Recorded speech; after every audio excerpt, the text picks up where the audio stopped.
Hello mga ma'am and sir, it's me again. Ayan, samahan niyo akong mag-rant sa aking mga kaganapan sa aking buhay-buhay as a professor here in the university. And in the past few months na aking pagtuturo, based on my observation guys, so grabe talaga, ang hirap pala talagang maging isang teacher or guro, lalo na pagdating sa Filipino, and dito sa ating bansa. May mga bagay na hindi pa tayo masyadong familiar, hindi pa tayo masyadong maalam. So, kinakailangan ay matutunan natin gawin ito. And everyday guys, meron tayong mga bagay na natutuklasan na bago sa atin.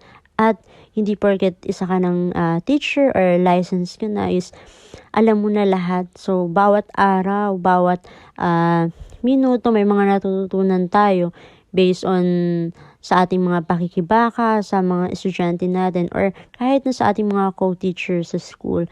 So, parang dati nung high school tayo, 'di ba? Nung college tayo, nagmamadali tayo sa pag-aaral natin. Sana makatapos na ako, sana matapos na tong SEM para makagraduate na ako, makapagtrabaho na ako, mabili ko na yung mga gusto ko. Pero guys, legit talaga. And isa rin sa pinakanahirapan ako guys is yung sa paghahanap ng work. Lalo na kapag fresh graduate ka, ang hirap maghanap ng trabaho. So, yun, may mga pagkakataon na minsan marereject ka. So, syempre, as a educator, so kinakailangan tanggapin mo yung mga rejections na iyong may encounter sa iyong mga pag-a-apply. And, ayun nga, balik tayo doon. So, sa mga sumunod na buwan, ayan, nag-apply na ako dito sa university na pinapasukan ko. And, ayun, sa awa ng Diyos ay natanggap nga. And, alam niyo guys, kapag talaga teacher ka, grabe yung dedication mo sa pagtuturo. So, may mga pagkakataon na kailangan mo limitahan yung sarili mo sa mga kagustuhan mo, mga ibang bagay, sa mga luho mo, sa mga pag-travel somewhere, tas go out with your friends, with your, even sa family mo or relatives. So, may mga times na hindi mo sila makakasama or may mga times na hindi ka makakasama sa bonding nila, sa mga swimming nila. Kasi meron kang ng responsibilidad.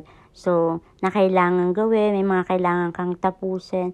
So, legit talaga guys. So, parang pag nasimulan mo na, hindi mo na siya kayang masyadong kontrolin, kasi gusto mong matapos yung mga paperworks mo sa school. So, ayan. So, parang, alam niyo yun, hindi tayo kagaya nung nasa high school pa lang tayo, nasa college tayo na bahay lang, school, after ng magagala, kasama yung mga kaibigan, magkakape sa labas, kakain, ayan, bibili ng ganito, ng ganyan.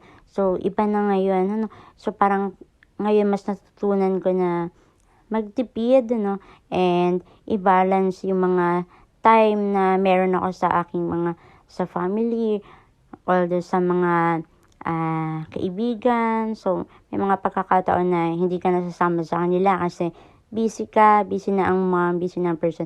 Magko-compute ka ng grade, yan, yung mga ganyan.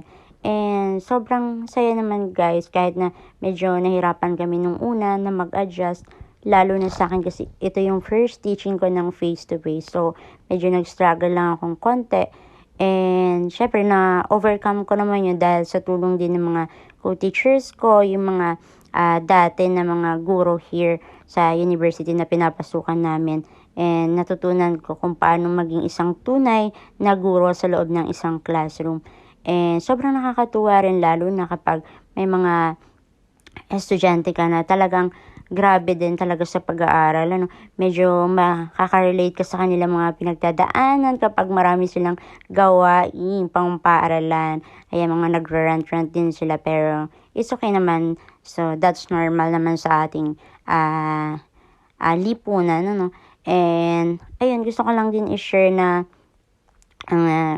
wala namang madaling trabaho. Lahat kailangan mong paghirapan, lahat kailangan mong pag-aralan. Hindi lamang para sa ating sarili o sa iyong sarili, kundi para rin doon sa mga estudyanteng patuloy na umaasa doon sa mga knowledge or kaalaman, skills na ibabahagi mo sa bawat araw na pagpasok nila, sa bawat oras na makikita kayo sa loob ng isang classroom.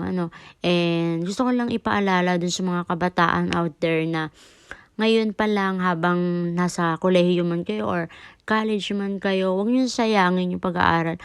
Pag-aaral nyo, yung pagpapaaral ng parents nyo. So, dapat ngayon pa lang is magkaroon na kayo ng preparation para sa inyong future. So, maghanda na kayo kasi para hindi kayo mahirapan, lalo na sa paghanap ng trabaho, sa pag-exam. So, kinakailangan ay mas maging aware tayo doon sa mga ganung mga bagay, lalo na sa mga estudyante ngayon. So, kinakailangan mas maging produktibo na tayo every day.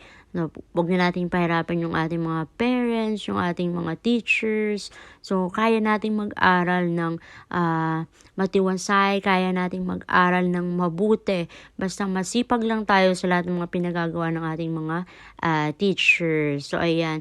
And dun sa mga paglabas-labas, kape-kape, kasama yung mga friend, pag swimming. So, kinakailangan, kung kinakailangan, pwede nating limitahan yon, pwede nating gawin natin. And alam kong kayang-kaya nyo yan at wag nang pahirapan ang inyong mga magulang. So, kasi kung kami nga, kinaya namin na pagsabay-sabayan, lahat pag-aaral, pag-review, pag-masters, pagtuturo, pagtatrabaho. So, ginagawa namin paggawa ng lesson, ng mga PowerPoint, pag-compute ng grades. So, alam kong kayang-kaya nyo rin yan. At sa mga susunod na taon, malay nyo, isa na kayong mga sikat or mga professional na rin kayo kagaya namin. Ayan, so gusto ko lang magpasalamat sa inyo. Sana marami kayong natutunan. Thank you for watching. Ito ay vlog ML lang to ha. Baka may mga channeling dyan. Charis. So maraming salamat. God bless sa inyo everyone. And patuloy na mag-pray. And matulog ng maaga palagi. Stay hydrated. Bye mga mom and sir. Thank you so much.